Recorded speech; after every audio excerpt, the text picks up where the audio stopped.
एक घने जंगल में, जहां ऊंचे पेड़ और रंग बिरंगे फूलों की छटा बिखरी थी, एक चतुर मैना रहती थी जिसका नाम था मिट्ठू। मिट्ठू एक पहाड़ी मैना थी जिसकी चमकीली काली पंखुड़ियां, नारंगी चोंच और पीले पैर उसे जंगल का सबसे खूबसूरत पक्षी बनाते थे। वह अपनी मधुर आवाज और इंसानों की नकल करने की कला के लिए जानी जाती थी। मिट्ठू का घर एक पुराने बरगद के पेड़ की सबसे ऊंची शाखा पर था, जहां से वह पूरे जंगल का नजारा देख सकती थी। मिट्ठू की जिंदगी साधारण थी। वह दिन भर जंगल में उड़ती, फल खाती और अपने दोस्तों, एक तोता जिसका नाम था गोलू और एक गिलहरी जिसे सब चीकू कहते थे, के साथ खेलती। लेकिन मिट्ठू का मन हमेशा कुछ नया खोजने को उत्सुक रहता। एक दिन जब वह जंगल के गहरे हिस्से में भटक रही थी, उसे एक चमकता हुआ पेड़ दिखा। ये पेड़ बाकियों से अलग था। इसके पत्ते सुनहरे थे और इसकी टहनियों पर लटक रहे थे कुछ लाल चमकदार फल जो सेब जैसे दिखते थे, लेकिन उनमें से एक रहस्यमयी रोशनी निकल रही थी। मिट्ठू उत्सुकता से उस पेड़ के पास गई।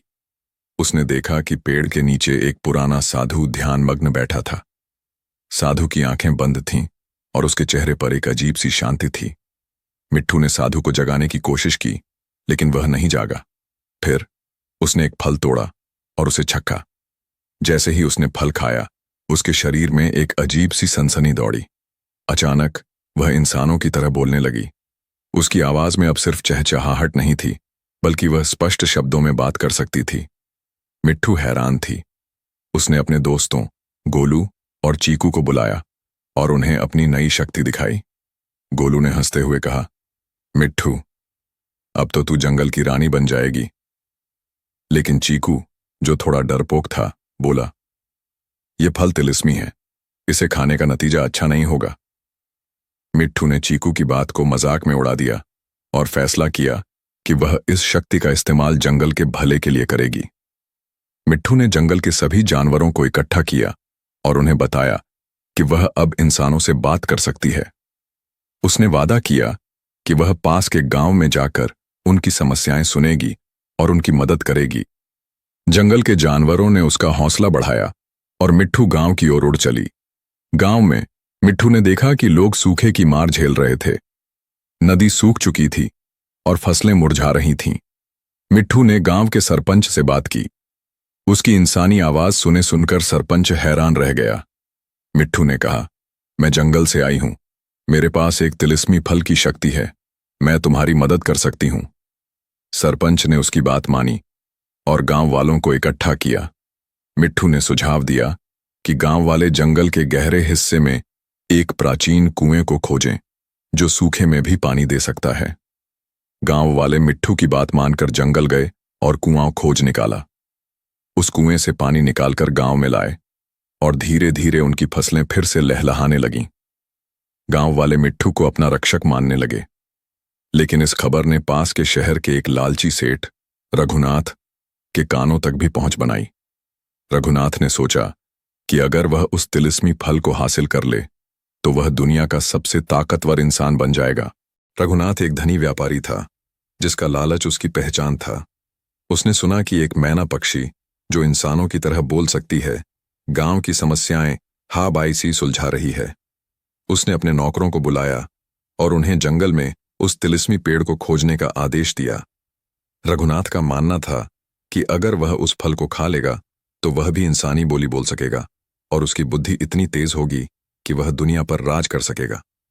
उसने अपने सबसे भरोसेमंद नौकर कालू को जंगल भेजा।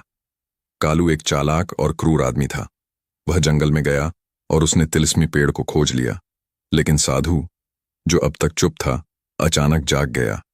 उसने कालू को चेतावनी दी, यह फल तिलिस्मी है, इसे लालच के लिए इस्तेमाल करने वाला बर्बाद हो जाएगा। कालू ने साधु की बात अनसुनी कर दी और एक फल तोड़कर ले गया। कालू ने फल सेठ रघुनाथ को दे दिया। रघुनाथ ने लालच में आकर फल खा लिया, लेकिन उसकी उम्मीदों के विपरीत फल ने उसे इंसानी बोली नहीं सिखाई।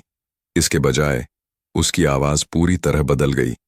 वह अब केवल मैना की तरह चहचहाने लगा। रघुनाथ गुस्से से अगबबूला हो गया और उसने कालू को आदेश दिया कि मिट्ठू को पकड़कर लाए, क्योंकि उसे लगा कि मिट्ठू ने फल की शक्ति छुपाई थी। कालू ने जंगल में जाल बिछाया और मिट्ठू को पकड़ लिया। मिट्ठू को एक सुनहरे पिंजरे में बंद कर दिया गया। रघुनाथ ने मिट्ठू से तिलिस्मी फल का रहस्य पूछा, लेकिन मिट्ठू ने साफ कहा, यह शक्ति लालच के लिए नहीं है, यह जंगल और गांव की भलाई के लिए है। रघुनाथ ने गुस्से में मिट्ठू को धमकी दी, लेकिन मिट्ठू डरी नहीं। उसने अपने दोस्तों गोलू और चीकू को गुप्त संदेश भेजा। गोलू और चीकू ने जंगल के सभी जानवरों को इकट्ठा किया और एक योजना बनाई। उन्होंने रात के अंधेरे में रघुनाथ के महल में घुसपैठ की। चीकू ने अपनी तेज चालाकी से पिंजरे का ताला खोला और गोलू ने अपने रंग बिरंगे पंखों से रघुनाथ के नौकरों का ध्यान भटकाया। मिट्ठू आजाद हो गई और जंगल की ओर उड़ चली। मिट्ठू जंगल लौटी और साधु से मिली। साधु ने उसे बताया कि तिलिस्मी फल की शक्ति केवल सच्चे और निस्वार्थ दिल वालों के लिए थी। लालची लोग इसकी शक्ति को नहीं समझ सकते और इसका दुरुपयोग करने पर बर्बाद हो जाते हैं। साधु ने मिट्ठू को चेतावनी दी कि रघुनाथ फिर से कोशिश करेगा और उसे जंगल की रक्षा करनी होगी। मिट्ठू ने जंगल के जानवरों को एकजुट किया। उन्होंने पेड़ को छुपाने के लिए एक घना जाल बनाया ताकि कोई बाहरी व्यक्ति वहां न पहुंच सके। मिट्ठू ने गांव वालों को भी सतर्क किया और उन्हें बताया कि तिलिस्मी फल की शक्ति का सम्मान करना होगा। गांव वाले मिट्ठू के आभारी थे और उन्होंने जंगल की रक्षा का वचन दिया। इस बीच रघुनाथ की हालत खराब होती जा रही थी। वह अब केवल चहचहाहट में बोलता था और उसका व्यापार धीरे धीरे चौपट होने लगा। लोग उसका मजाक उड़ाने लगे। उसने फिर से कालू को भेजा, लेकिन इस बार जंगल के जानवर तैयार थे। उन्होंने कालू को भगा दिया और तिलिस्मी पेड़ को सुरक्षित रखा।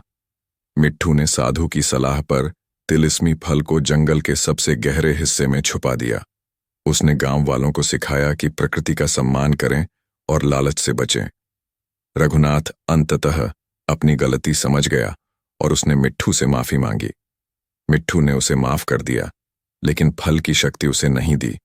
जंगल और गांव में शांति छा गई। मिट्ठू अब भी गांव वालों की मदद करती थी, लेकिन उसने तिलिस्मी फल को कभी दुरुपयोग नहीं होने दिया।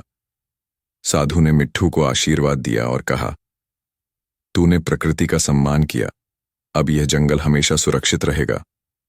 वीडियो अच्छी लगे तो चैनल को सब्सक्राइब करें, वीडियो को शेयर करें, लाइक करें, कमेंट करें। धन्यवाद।